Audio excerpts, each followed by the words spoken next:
Hey, did I actually go live? Am I actually live? Did it work on the first shot? Let me see. Hi, Pearl.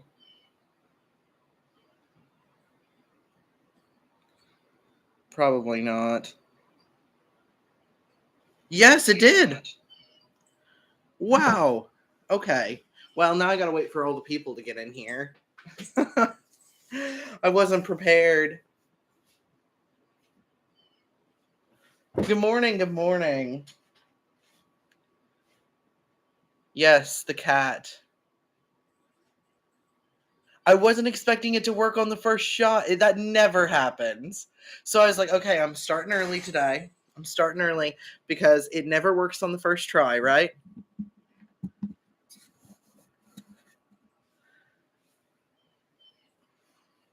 So I was like, okay, I'm preparing myself emotionally.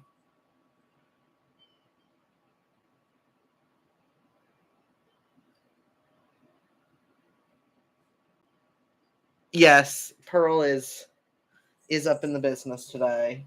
What you doing, Pearl? What you doing? You want to come over here? You want to come over here? No, you want to sit there? Okay. You can sit there. You can chill. I'm all out of spoons today. Had a sick 5-year-old all weekend because she refuses to rest and her body decided to force her to. Yeah. Hello. Hello. Pearl's going to be on the stream today, I guess. She's feeling it. Do you see the size of this loaf, man? Look at this. Look at how big she is. She's gigantic. You're gigantic. Yes, you are. They want to see the baby. Look. You want to be famous, Pearl? Mm.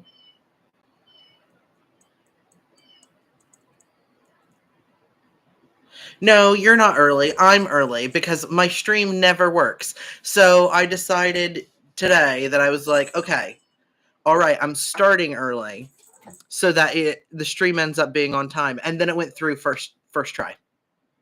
I didn't even have to work at it. I was like, are you serious? This never happens. And of course, it's the day I start like ridiculously early so I can make sure the stream's on time.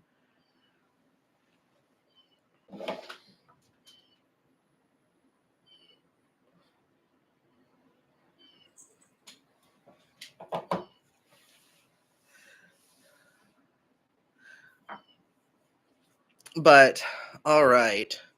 Well, we should probably shoot the shit for a little while. So that the people who are on time can actually get in here. Because I wasn't expecting this. I don't even think Heather's in here yet. She's upstairs.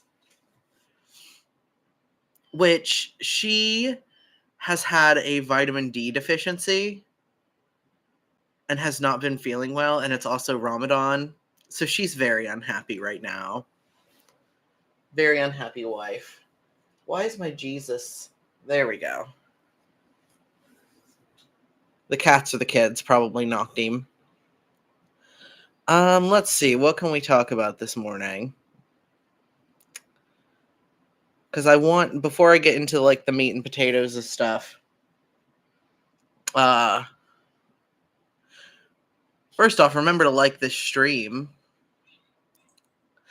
Okay, so Pop had to eat breakfast this morning before stream because my sugar was low. It was a peanut butter bagel, whole wheat bagel with peanut butter and a banana. And that's what I had for breakfast this morning. It was really good.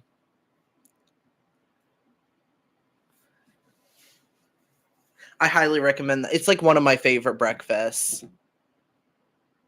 I rarely get to eat it though because my kids always like plow through the banana. I shouldn't say kids. Sai doesn't eat bananas. Miles plows through the bananas.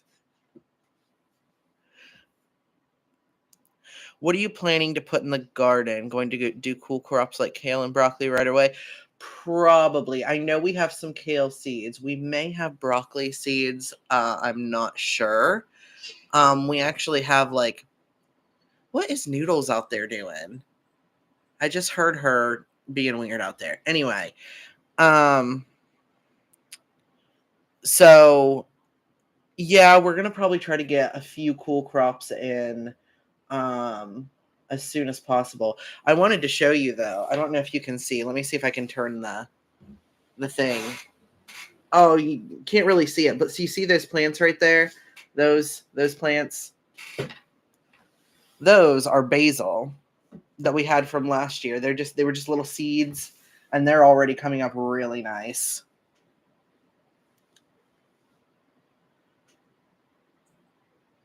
I'm trading eggs for sourdough so I get yummy toast tomorrow. Oh, fucking awesome.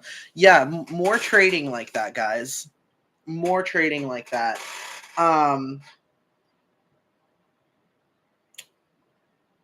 If you can get community members together, especially like honestly, our like community that we kind of share with, it's like mostly queer people and some like hippies and stuff like that. If you can just get like a small group of your community together that has like different skills, like we did like a document yesterday, and we all got together and kind of was like, okay, what skills do we have? Who is capable of doing these things? And how do we work with our skills to the best of our ability, right? Did my hat flatten? It did. My hat is like, something's going on with my hat. It's lost its oh, it's backwards. That's why. I've lost my mind. Guys, I've lost it. I've lost it. It's gone.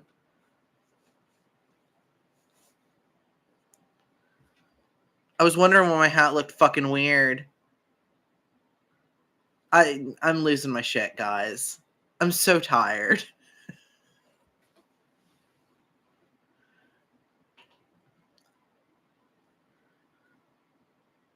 Yes, basil plants do give you so much basil. I think, Heather, weren't you talking about the possibility of like drying and selling the basil or selling bushels of it?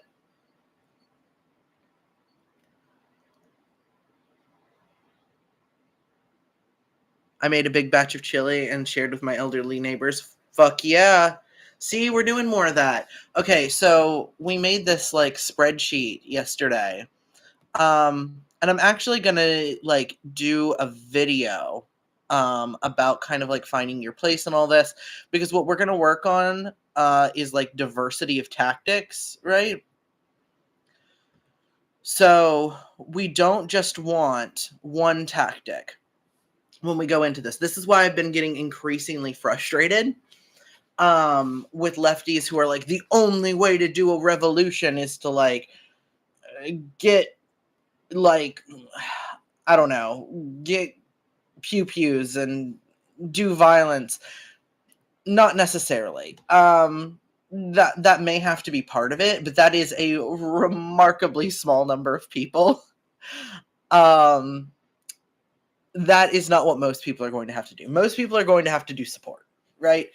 And I can't help you much with the big violent pew pew stuff. That is, I'm not, number one, I'm a minister, so advocating that kind of stuff is not really in the job description. Secondly, I don't want to lose my platform, and thirdly, I don't want to give you advice that would get you hurt or unalived. And I don't know what I'm doing on that front. So I'm not so arrogant as a man as to give you advice that where I don't know what I'm fucking talking about. So that is the kind of stuff I will not be able to help you with. But I have some other skills that we were kind of going over at meeting yesterday, because we want to do diversity of tactics. We want to see what skills we have, who all's on our side, right? And so, while you may want to get together a small group that's like community defense, or like somebody who knows how to do self-defense, um, that's going to be a remarkably small number of people. And so what you really have to focus on is the support crew. Now, a lot of liberals, right, they will say, oh, well, the way to get things done is to vote, to do rallies, to do protests and stuff like that. That is another important part of this. It's not one or the other. It is all. We need all hands on deck. We need all skills. We need all tactics. We need to make this a push at these people, right?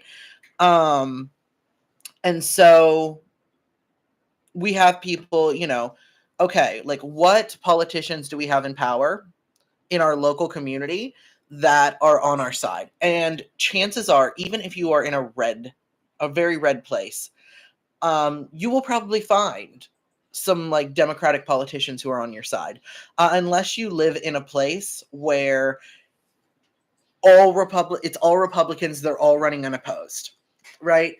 Um, you will probably find some Democrats on your side. If they aren't in office, they're going to be running, and you need to get those people and get in touch with them. Find somebody to talk to in terms of like your local representatives.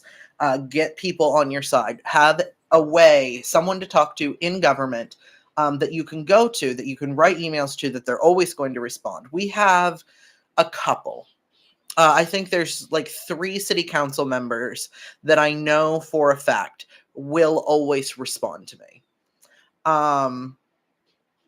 And a couple that are like not always on our side, but we can utilize them, right? And it's important to make that distinction. Like, okay, I can kind of come to this person on this issue, these issues here, right?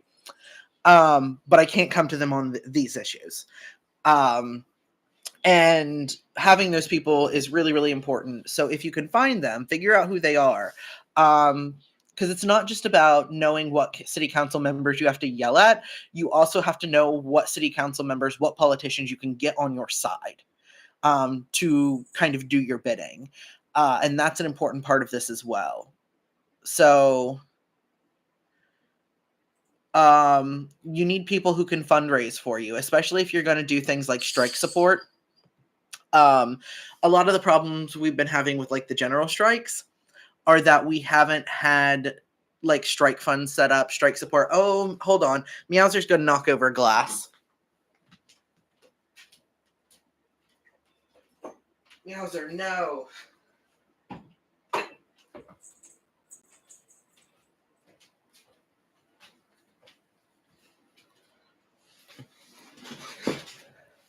Sorry, I just saw Meowser stepping around a very fragile, like, one of our glasses, and I was like, okay, I gotta go take care of that. I put that too close to the edge of the sink.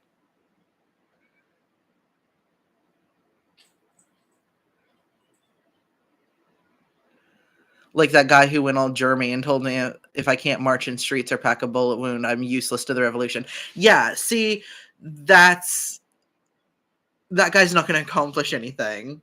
And yeah, Germ was like that too. Like my ex-boyfriend Germ, he was very much that kind of guy, and that is just not reality. That is just it's not reality. Now having those skills is useful, and you should find people who have those skills, but it doesn't have to be you. Okay, you do have to find something. Okay, you have to find something you are good at, somewhere you can put in a little extra effort. Okay, and there is something for everyone, but you don't have to be the person packing the wounds. It doesn't mean you're useless. That is the most ridiculous thing I've ever heard in my life. And that kind of mentality keeps people from getting involved because they think, well, I can't do these things, so I am of no use. I'm just going to get in the way. And that's really counterproductive because you need all the people you can get.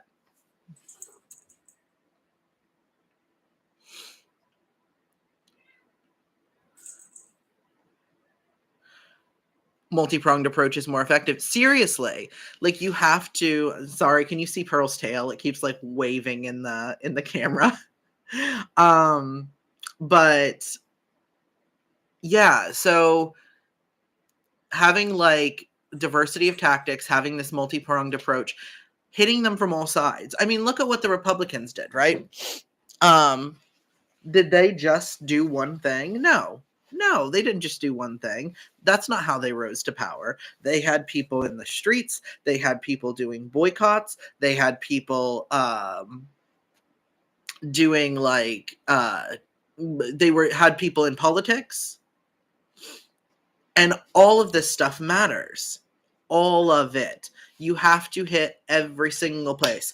You know, I think before we get started on the spices stuff, because I do want to get started on the spices stuff this morning, so we can get through it here pretty soon. Would it be helpful, honestly? You know, the crazy asses have that 7 mountains thing.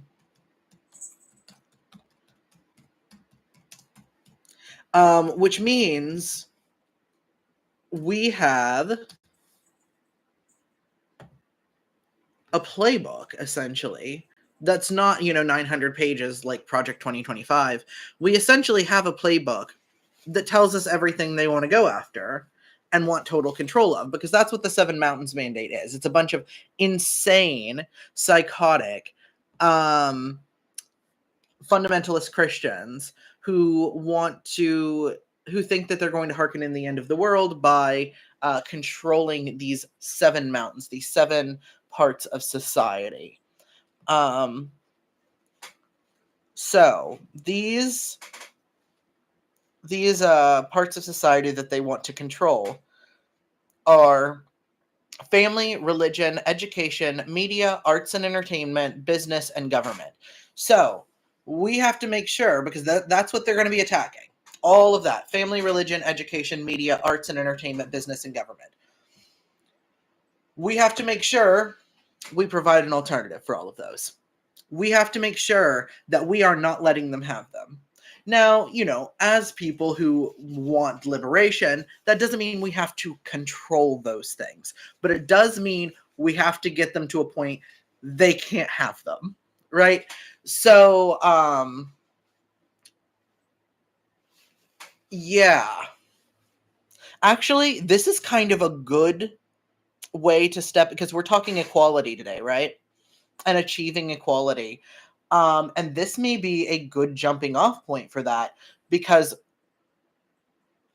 these insane people having control over the 7 mountains, that means we will never achieve equality. Just truly. So I think that part of achieving equality is ensuring they can't have those. That we provide alternatives to people that mean they can't have them. Yes, splices. So somebody, it was Jules was in here the other day. We're not going to use, in our particular Quaker stuff, we're not going to use spices. We're going to use splices. Simplicity, peace, liberation, integrity, community, equality, stewardship. And we kind of went over all the other ones, and we're at equality now.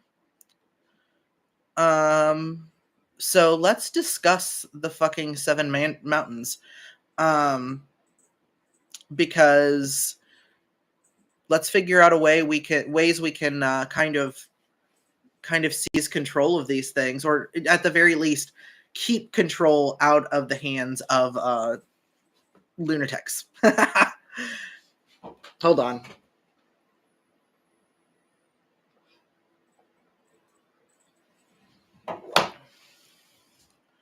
All right, so family is the first one. How do we make sure that families aren't turning to these people? Got any suggestions? Got any ideas?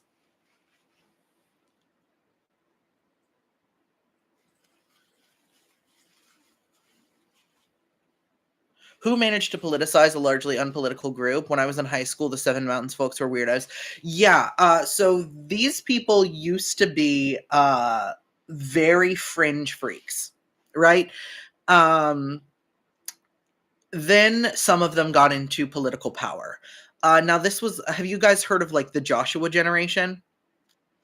The Joshua generation was this project by fundamentalist evangelicals to have as many children as possible and to get those children into as many places of power as possible. And a lot of these people are Seven Mountains freaks. Um, so, um, yeah, like people like Michelle Bachmann was one of them. Um, if I remember correctly, the creator of Fairly Odd Parents is one of them. Butch Hartman, is that his name? Um, there have been some very powerful people who have this ideology who then have gotten into their positions of power and have spread this around. So it's become a real problem. We have a lot of these freaky people in government now. Let me actually see if in this article they have. Lauren Boebert is one of them.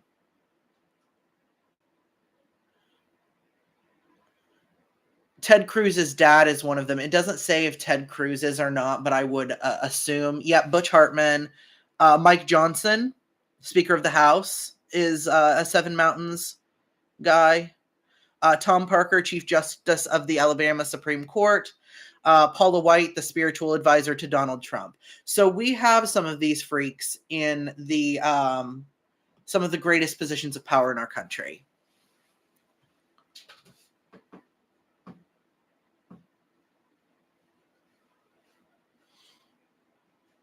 Oh, so like the Quiverful movement. Yeah, they work kind of in tandem.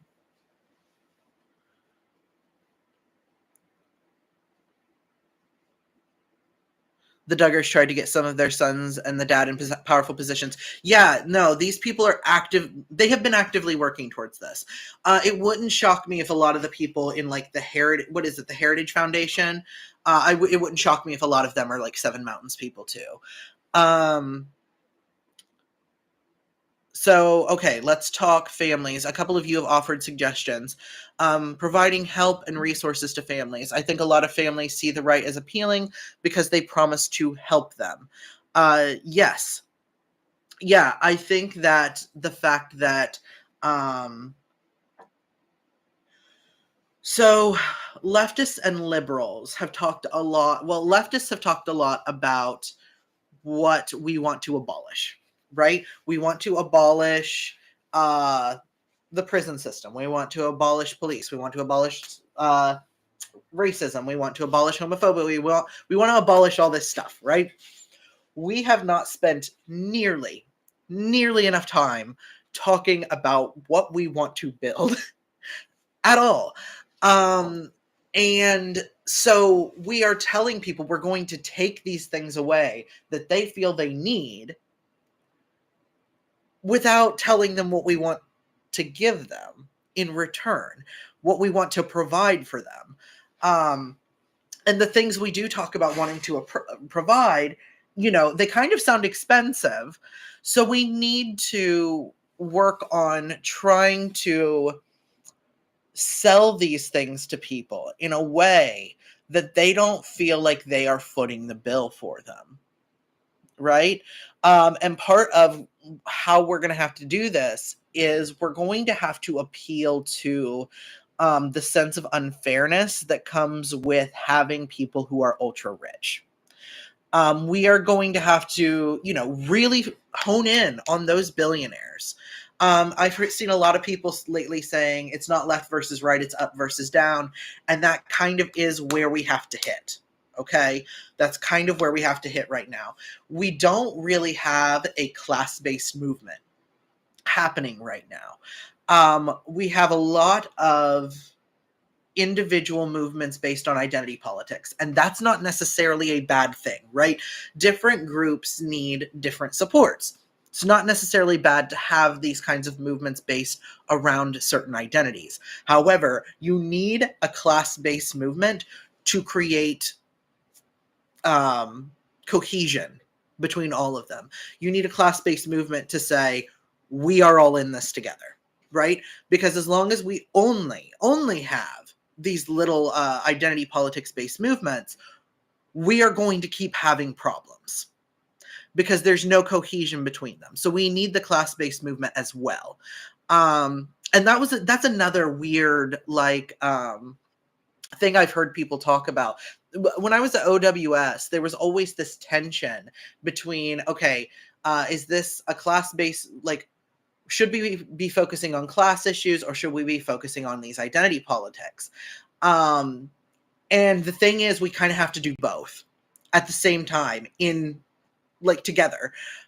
We have to do both of these things. And that's going to mean that things are going to get fucking crazy and hard. But we have to do both a class-based movement and an identity-based movement, because OWS was a class-based movement, but we didn't have what's the word I'm looking for? We didn't pay attention to people's individual issues enough to make marginalized people feel like they weren't being kicked to the curb, right? But then we also had, when you have these little identity politics-based movements, you can't create community cohesion. They burn out real fast. And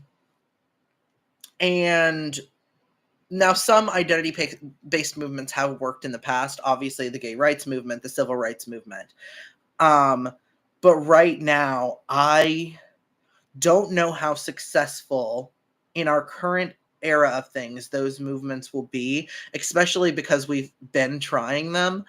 But we have the internet and stuff now, and I just don't see this stuff being as successful now that the internet has been weaponized in the way it has. It seems like this is kind of the place we're at as a country, is where we're really kind of yearning for a class-based movement. Sorry, I was in the shower, but Butch Hartman is on this shit. I mean, I knew he was a freak, but damn. No wonder he got big mad about trans headcanons for his shows. Yeah, no, Butch Hartman is definitely one of these freaks. Yep. Okay, back to the topic at hand. Providing skills classes, especially child-friendly. My kid desperately wants to learn new skills, and she wants to go to library events, but the ones she wants to go to are for adults. Yeah, so, I know that this has been controversial in the past, and people keep getting fucking mad at me. We got to do stuff for children and families. One of the skills I have here, actually, is caregiving. And caregiving is one of those skills that I noticed last night not a lot of people wanted to sign up for. It's that and cleaning. Yeah, y'all don't want to do the dishes. You don't want to take care of kids. We need those people. We need those people. Okay? That is just the fact of the matter. And what it might be helpful to do is, I know a lot of y'all ain't Christian. Y'all don't like to work with religious institutions. But get them church ladies on your side. You need them church ladies, okay? Them church ladies will show up for your shit. And they will get shit done. They always do. Have you ever seen them little old ladies at the church? You seen what they can put together, what they can organize?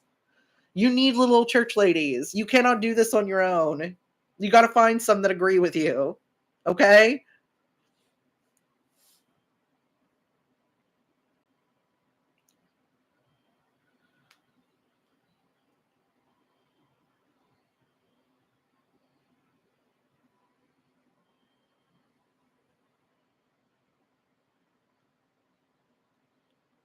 I feel like identity politics these days is creating more division because it gets mixed in with moral purity tests.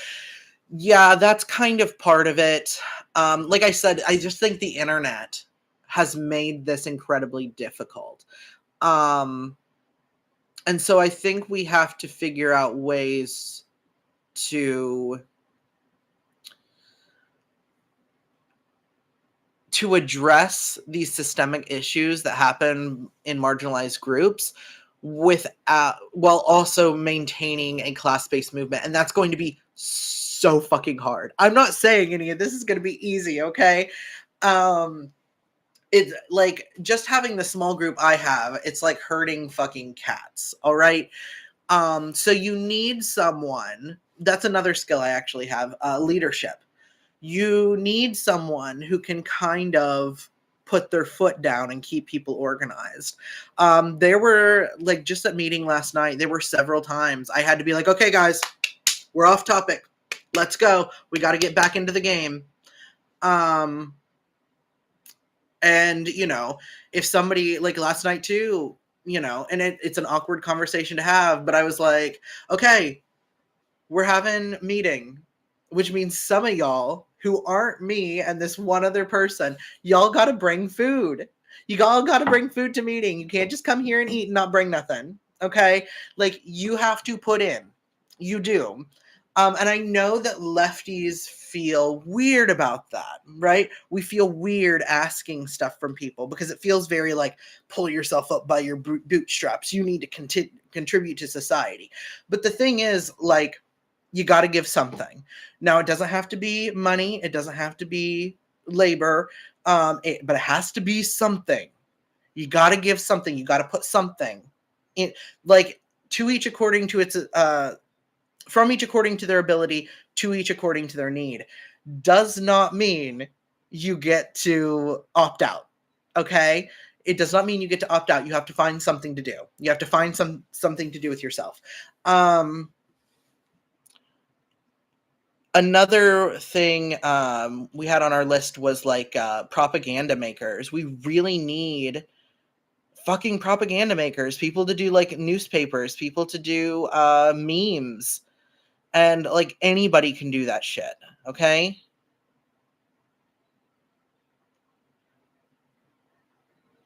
Church ladies are the sweetest babysitters and make the best snacks. Seriously, get them church ladies on your side. I will always sign up for childcare. We need more people to sign up for childcare. Seriously. And the people who can do childcare, you need to get together with the people who can organize events, right? And you need to say, if you organize an event, any event for families, right? For leftist families, for anything that's not like the right wing, right? I will watch the children. I will make sure the children are safe. So you gotta get with these people and really really work with them. Teach your kids how to clean. Home training skills and housekeeping skills are important for us all. It's a huge way we care for ourselves and others. Seriously. And I know it's hard to teach your kids how to clean. Seriously. I know. Trust me. Our children fuck up our house every single day, okay? And it drives me insane. But you do have to teach them to do that stuff. And we have to teach our children too that it is their moral duty, their moral responsibility to care for other people, to care about other people. Okay? Not just that they should be kind, but that they are a member of society and thus they have to contribute to society. And like I said, I know it feels like a right-wing talking point to say that, but we need to redefine what it means to contribute to society. And help people figure out their places in all of this. Because another thing we've had a huge problem with is sort of this like feeling lost or feeling hopeless or feeling lonely. And if we teach people how to contribute and where they can find their place, then we can start building a better world, because then those people won't feel so disillusioned. contributing to society versus contributing to community. Yes, that's a good way of putting it. You have to contribute to your community in some way, shape, or form. And that it is your duty, your moral responsibility to do that.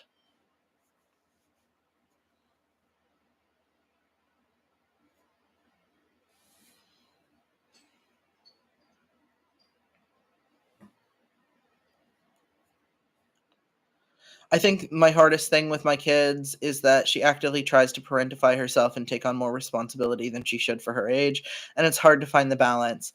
No, I agree. I wish I knew what advice to give you for that. Um,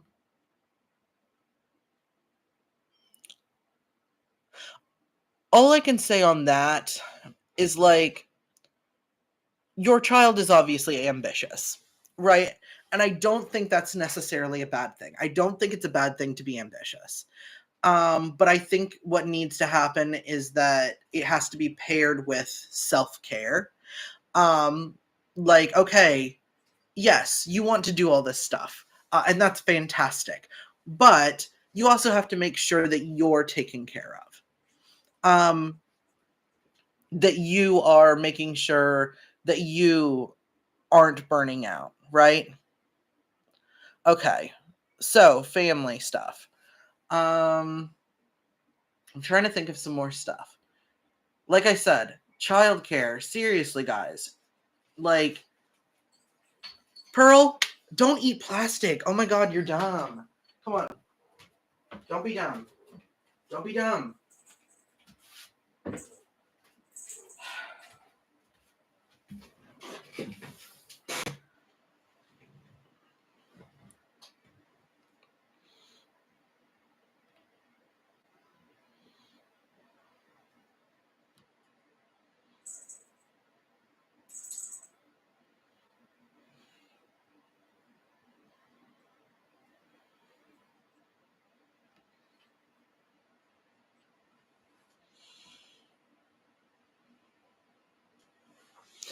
Um, okay, so we've talked a little bit about how we can care for families, which y'all need to do a better job of. Okay. Seriously. And encourage other people to as well. Honestly. Really and truly. It is one of the big things that we are losing on. And I think that queer people also have kind of a tendency to not want to get involved in that because every time we do, the right wing like flips the fuck out. But I need you to understand that the reason they are flipping the fuck out about things like drag queen story times is because of this. They are trying to take control of what it means to be the party of families, right? This has nothing to do with keeping children safe. None of that. Nothing. We already know that. It is about maintaining control of not only their family, but families in general. So we have to keep pushing against that. And that doesn't mean we give up like queer culture either. Like we can still do adult stuff. Cis people do adult stuff. Okay, let's see. So, religion. Haha. Y'all are gonna hate me for this one. Y'all need to work with religious people. I don't care anymore. I don't care. I'm done with the anti-theist bullshit, frankly. Most people in this country are religious in one way or another. And you need to learn to accept that if you want to win.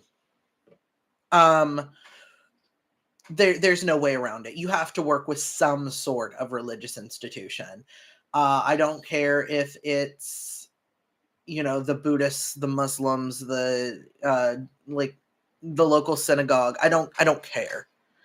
All right, find somebody to work with. I know a lot of people have like religious trauma and they don't want anything to do with religion or churches or all of that. But I need you at this point, and I know this is going to sound harsh, I need you to weigh your religious trauma against the religious trauma that's about to be imposed on you by this fucking government. All right? Really and truly. Because we're at a point now where this is something we have to do. We have to, like, in some ways, pull the church away from it where it's at right now. Because if we don't do that, we're fucked. It's just the reality of the situation. Is it fair? No, it's not fair, but it is reality. And so there has to be a certain level of working with religious people. Because you are about to have religious trauma like you have never known imposed onto your asses if this continues. Like genuine fucking religious oppression on a societal scale. And this doesn't just go for, queer people. It goes for fucking everybody. People of different religions and even other Christians. If we don't stop these Christian nationalists, we are all fucked. And so there is going to have to be a certain level of pulling the church back from where it is now. There has to be pressure applied. So, and that has to be applied not just by the congregants, not just by society, but by the ministers. And we are starting to see a little bit more of that. We are starting to see the mainstream churches freak out a bit and refuse. We're also seeing a lot of mainstream churches trying to bend the knee. So it's going to have to be a large number of people that just figure out a way to pull the church back from where it is. And it's going to have to be a lot of Christians. But while we are trying to do that work, I am going to need some of y'all motherfuckers to stay out of our way. This is not the time to go into like posts about Bishop Buddy's speech to Donald Trump and start writing a 4-page essay on your religious trauma. It's not. It's not. Sometimes you gotta put the greater good ahead of that shit.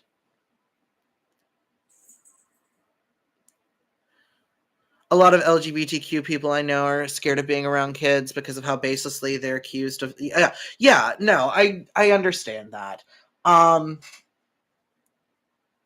it is rough to navigate, but it's not something we can give up on. That's the thing, is I feel like so many of us are like, oh, the right wing is scary, so we need to not do the things that they accuse us of. They're gonna accuse us of everything. It doesn't matter what we do. It doesn't matter. I need you guys to understand. They will do this shit to us no matter what we do. They don't care. They'll just make shit up. Even if we're not doing anything at all. Even if we're just like chilling in our own fucking houses. They don't care. They're gonna make shit up. So you might as well just do the things you gotta do.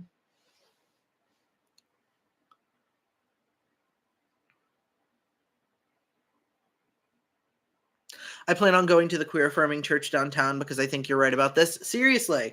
And not every church you go to is going to be, even the affirming ones will probably have their fucking problems. Okay? A lot of them are very liberal, and you just got to kind of either learn to work around it, or if it's very hostile, find something else. Like I've definitely I worked for a hostile affirming church. Mostly what I would say is first ask if they're affirming. Second, ask them how they feel about homeless people. If you can judge a church a lot by how they feel about homeless people, really and truly, that is kind of a tried and true way of knowing whether or not the church is worth your time.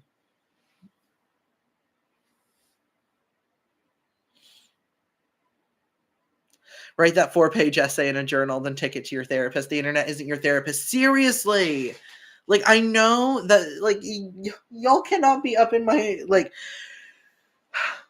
every creator has had this experience where somebody will disagree with a point they made, and all of a sudden, they are hearing a, oh my God, one of these cats fucking, hold on. You guys are disgusting. You're disgusting. Where is the air freshener?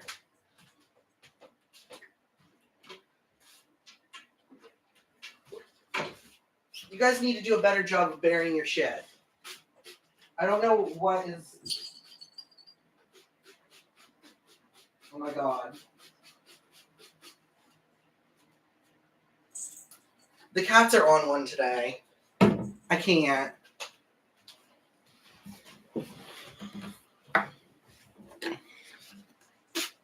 All right.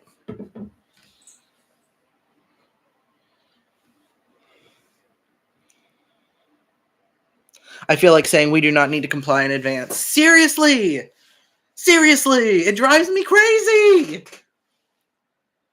Oh, but what if the Republicans... Who cares? They're going to say it no matter what you do! Like, really and truly. No matter what you do, they're going to call you a pedophile. Like, you just need to accept that. No matter how good you are, they're going to call you a pedophile.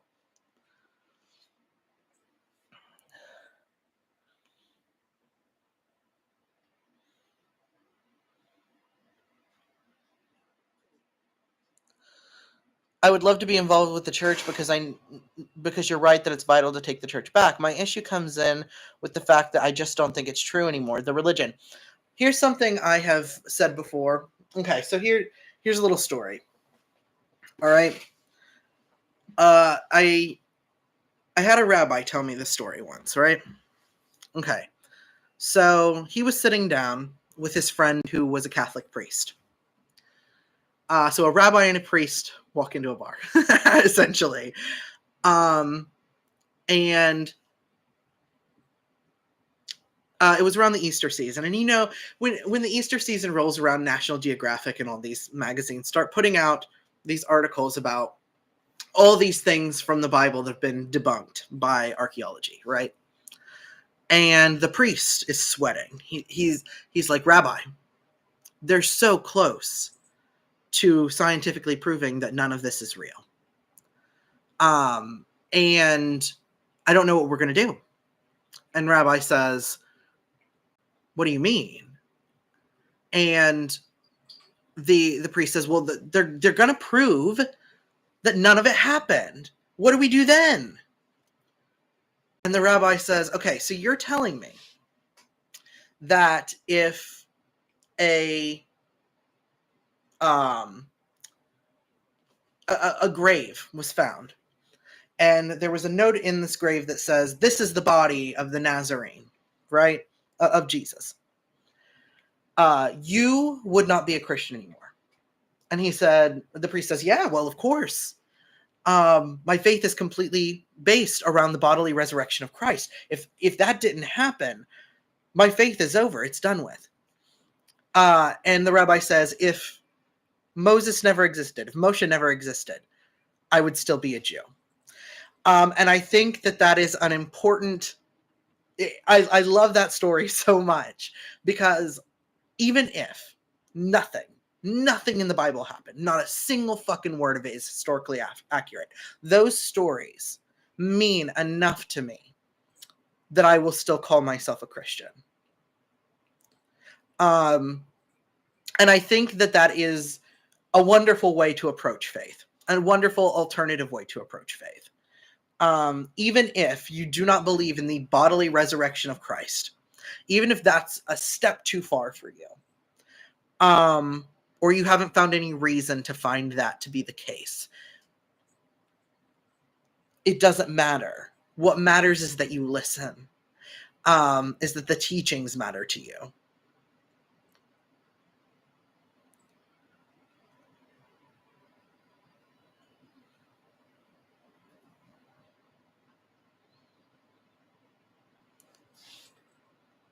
That is a good point. Getting away from truth claims and looking for the real messages. Seriously, I call this losing the message in the miracles, right?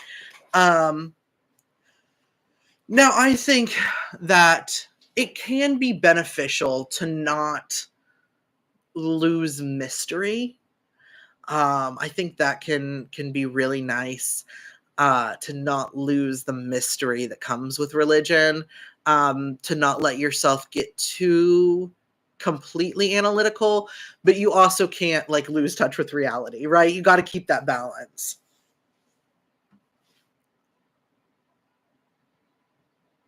I'm not a Christian, but I've always viewed a lot of the stories as lesson to be learned anyway. There's still things to be learned in the word, even if they didn't concretely happen. Yeah. Yeah, that's the thing. Um when I came back to faith, I came back through talking to Jewish people and from reading atheist scholars. Uh it wasn't other Christians that brought me back into faith. It was a new interpretation of the Bible that did that. Being able to look at the Bible and meet it on its own terms. That's what brought me back into faith.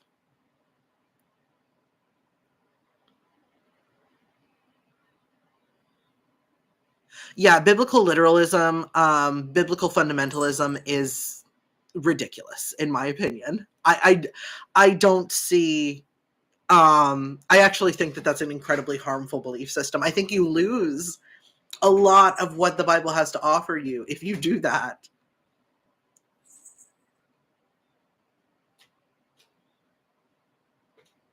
One of my dearest friends says that if I was raised Episcopalian instead of fundamentalist Baptist, I'd still be a Christian.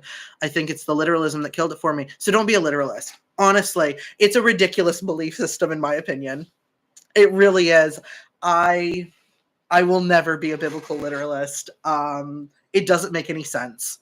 Uh, like I said, it's so much easier and so much better and so much more fulfilling, um, to meet the Bible on its own terms and let it teach you what it has to teach you, um, without having to believe it all happened.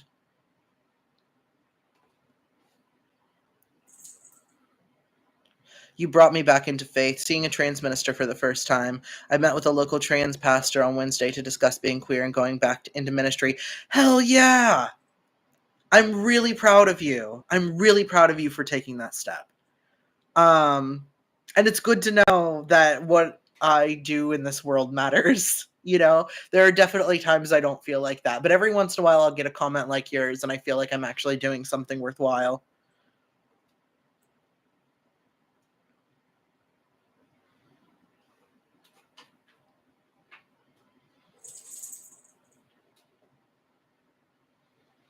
I remember when the fundamentalists in my community lost their minds because a singular Catholic priest called the Bible allegorical. It is allegorical.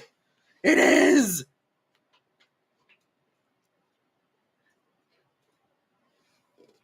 Like, there are historical people within the Bible, people that existed, but it's like saying like Abraham Lincoln Vampire Hunter should be taken literally. Like, no. No. You can't be doing that. A lot of it is kind of written like as like political cartoons. It's meant to make a statement, especially like the apocalypses, are like kind of like science fiction, very similar to like science fiction.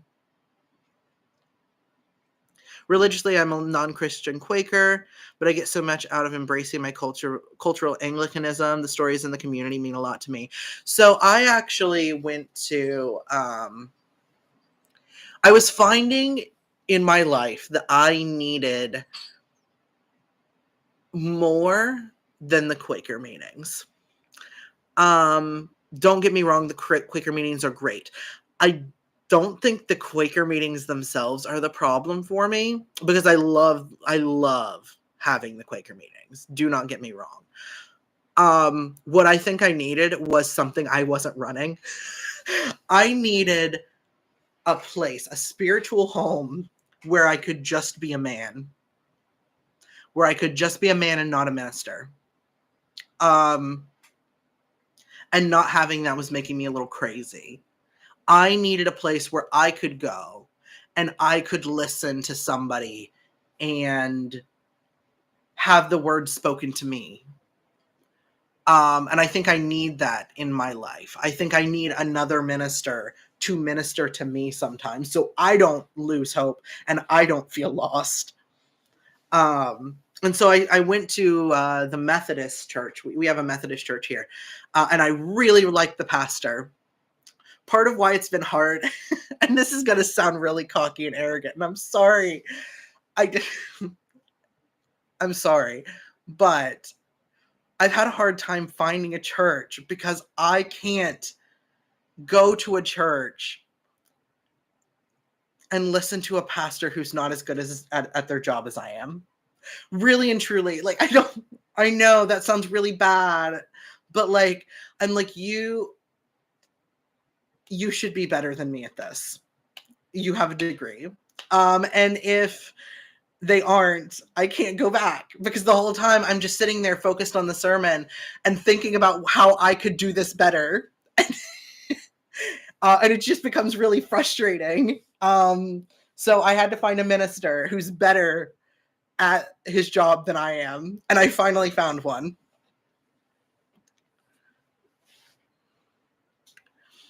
So, and he is very good.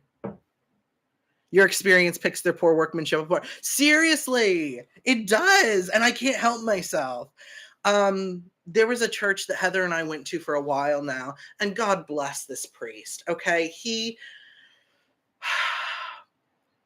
was like 90 and he just was tired and he needed to retire. And you could tell he'd been given the same fucking homily for the past like 50 to 60 years of his life. And I was like, I can't do this. I can't do this. The people at this congregation are very nice. The priest himself is very nice. I can't do this because I know I could do a better job.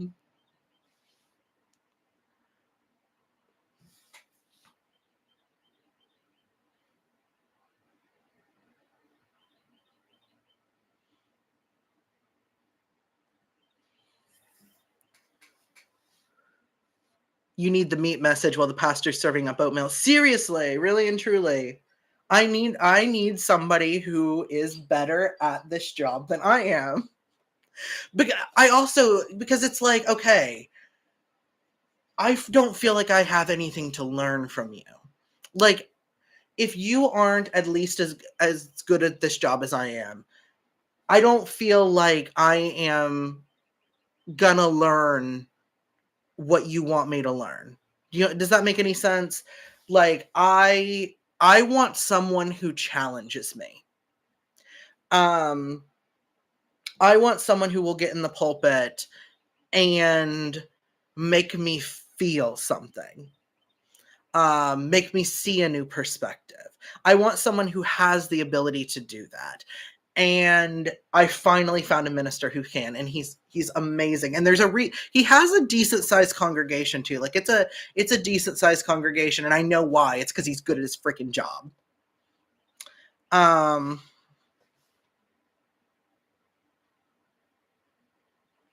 My parents' pastor is okay, but his sermons for the adults are mad, but he is amazing at the children's sermon.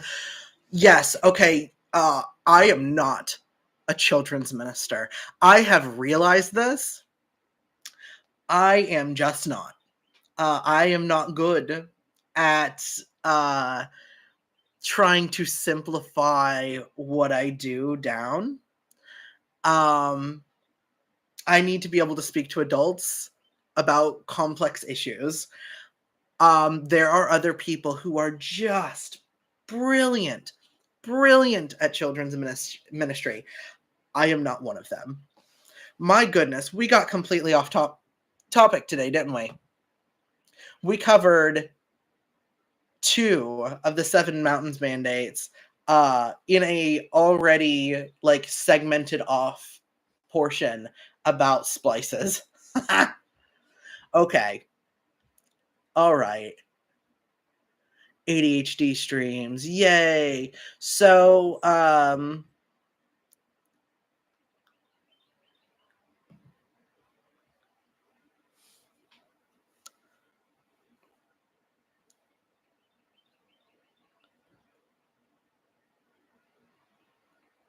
it takes an entirely different skill set to teach and lead children in that way, really and truly. And I tip my hat to any minister who can do that because I am not the guy. I think the best part of his children's sermon is he opens it to questions. He actively lets the kids challenge him in front of their parents. That is amazing. That is amazing. And something that should happen much more in the church.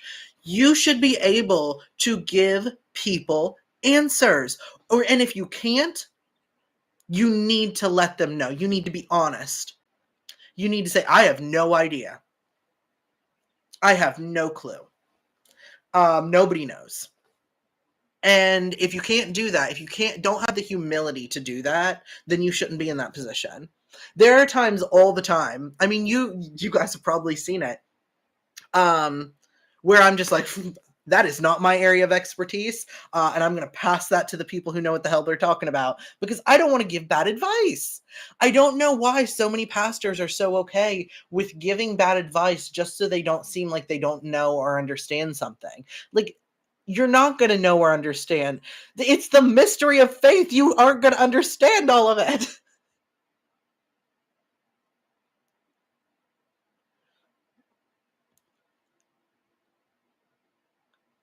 He has a deal with the kids. If he can't answer the question, he owes them ice cream after. And it's happened before, and he's good for it. Kids get ice cream.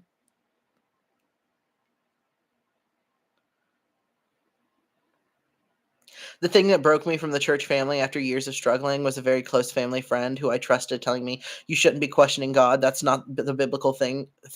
Okay, so what I would like you to do is, if you feel comfortable getting open your Bible again, go look at how many times people question God. It's quite often. It's quite often. Or plead to God for different things, for mercy, question why God's making the decisions God is making. Happens all the time. Pretty sure it happens in the Quran too. I'm not actually sure. That would be a Heather question. You're supposed to just have faith, not question. So actually, the sermon I listened to yesterday by that preacher was talking about doubt. And something he said was the opposite of faith is not doubt. It is certainty. Because doubt allows you the opportunity to step into faith. You only need faith when you're in doubt. Certainty keeps you from ever doing that, from ever relying on God. And so doubt is preferable to arrogance and certainty.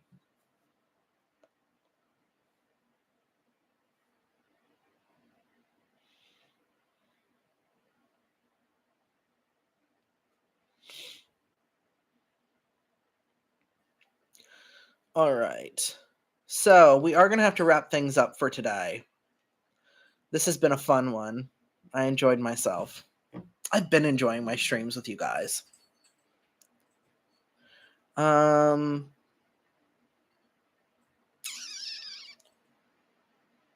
right. So, all right.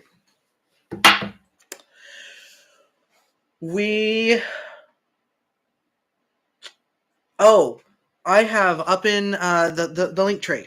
If you go to the link tree, if you have family recipes you would like to add to our cookbook, the Mothman Ministries cookbook we're going to use as a fundraiser, those, you are open to do that. You can post whatever recipes you like. We are collecting those. So, and we could definitely use some more of them. And that will, if you know, I know a lot of y'all can't like tip or join the Patreon or stuff like that. I get it. But that will help us fundraise for Mothman Ministries for our outreach program. So if you could just give a recipe, that would be deeply helpful to us. And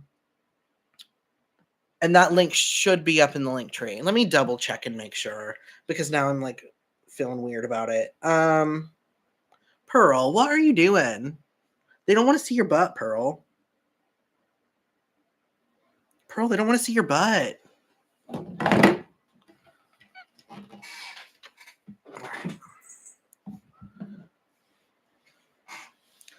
All right. Let's see. Let me check my link tree. No.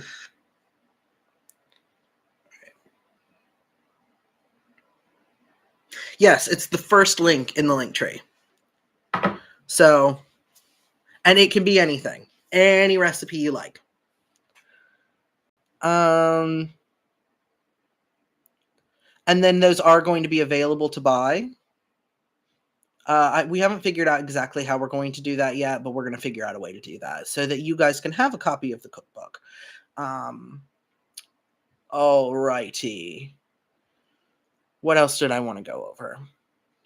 So, if you are local, I don't know. I know a couple of you in the chat are local. Queer Movie Night is this Friday at 7. We're going to be watching The Shape of Water. So that's coming up. The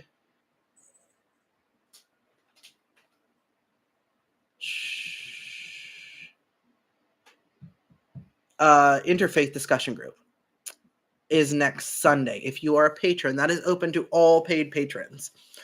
So if you are a paid patron, you will have access to the interfaith discussion group. And you can come and have interfaith discussion with us. If you are, and then the next will be the Quaker meeting again. And then at the last Saturday of every month is our outreach, our Suck Lunch outreach. So those are all the things we have coming up. Let me see if I had anything I needed to discuss on stream with you guys. I make notes sometimes.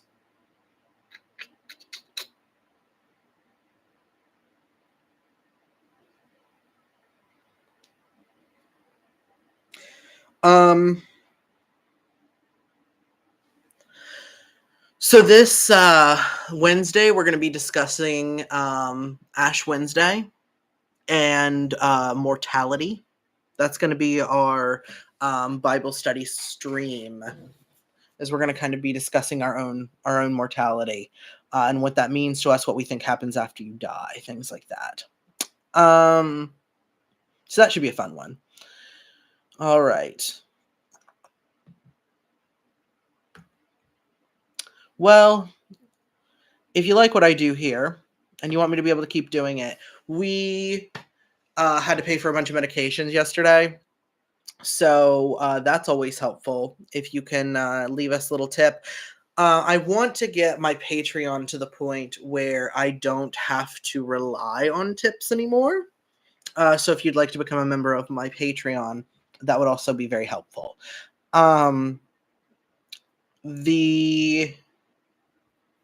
It would also help me budget too, because then I could just budget my money and I wouldn't have to like rely on tips. So I'd like to get my Patreon. I'm a simple man. I don't need a whole lot. I would like to get my Patreon to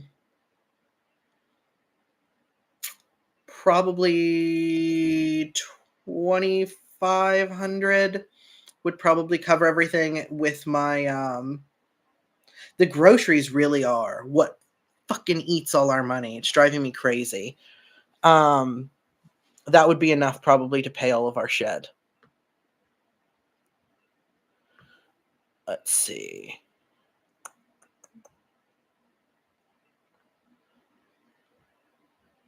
All right. And then of course the outreach fund. I did go ahead and put the Amazon wish list back up. I know a lot of people are boycotting that right now, but I do have stuff up for the Amazon wish list. if you would like to contribute to that. We have one for my family and one for the outreach as well. All right, I'm going to have to read donos. By the way, let's see how we are on watch hours while we're on the subject. Let's look at our watch hours. We are at 2,343 watch hours. I need 3,000 to get memberships, super chats, and the ability to sell products. I probably won't do ad revenue on that. From that, I don't like selling things on my show. To me, it makes my ministry come across as insincere, and I don't want to do that. That's why I'm crowdfunded. I find that if you start doing stuff like that, it's really easy to buy you, and I don't want to give myself that kind of temptation. And then if I get 4,000 watch hours, I can get ad revenue from the ads that they do on our on my videos, before and after my videos, and sometimes during. So that would be nice. Would you guys like it if I can figure out how to do it? Right? Would you guys like it if I took parts of these live streams and edited them down into shorter videos you could watch? I know they're kind of all over the place. We don't really have segments. And that makes it kind of difficult to do. But we could maybe try to figure something out on that front. All right. I got to read donos.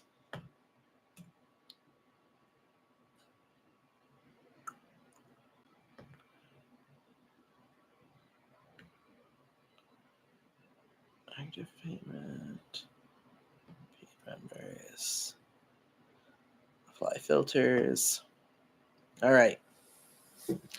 A special thank you to Jennifer Davidson, Margaret Capehart, Jessica Bednarek, Ariana, Emma Price, Allison Hill, Lauren O'Connor, Mao, Nathan, Morgan Westerin, Eleanor Bucksbaum, Jay Winia, Morgan May, Taylor Condra, River Johnson, Angelini Pellegrini, Faith Benamy, Kristen McSorley, Jacqueline Gordon, Devin Watson, Val Smith, Post-Punk Pastor, Pauline Gibson, Lucas Kempe Cook, and John Borg.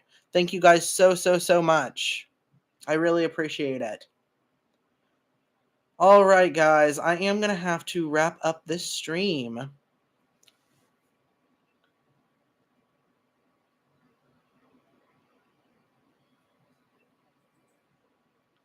Have you thought about posting your podcast on YouTube too, since I primarily listen to podcasts on YouTube? Okay, so all of my podcasts right now, there's a reason I haven't brought it up, okay? All of my podcasts right now pretty much are just my sermons. And my sermons are already up on YouTube. The reason I have not been making podcast episodes is because I need equipment. Really and truly, that's stopping me from doing so much shit for you guys, is because I cannot spend all of my time fighting with my equipment. You guys have seen how hard it is for me to get just the stream going on this Chromebook. I cannot edit a podcast on this thing. I can't. There's no software for this thing. It crashes every time you try to use online software. It's just not possible. So it took, the last time I made a podcast, it took Heather literally a day from sunup to sundown to edit that thing. And it was not a long podcast. And it was because the software kept crashing. We can't do that. Until I can get a new computer, I don't know if I'm going to be able to put out any podcast that isn't just a recording of one of my sermons, unfortunately. So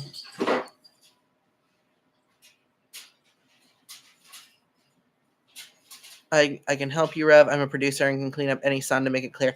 That's the thing, though. We can't pay you. I barely make enough money as is. And I feel bad asking people for things like that. But I am going to have to wrap this up. So remember, guys, drink a water, eat a food, be kind to yourself, to your neighbor, and to the earth. Thank you guys so much for everything you do. I hope you have a wonderful day, and God bless.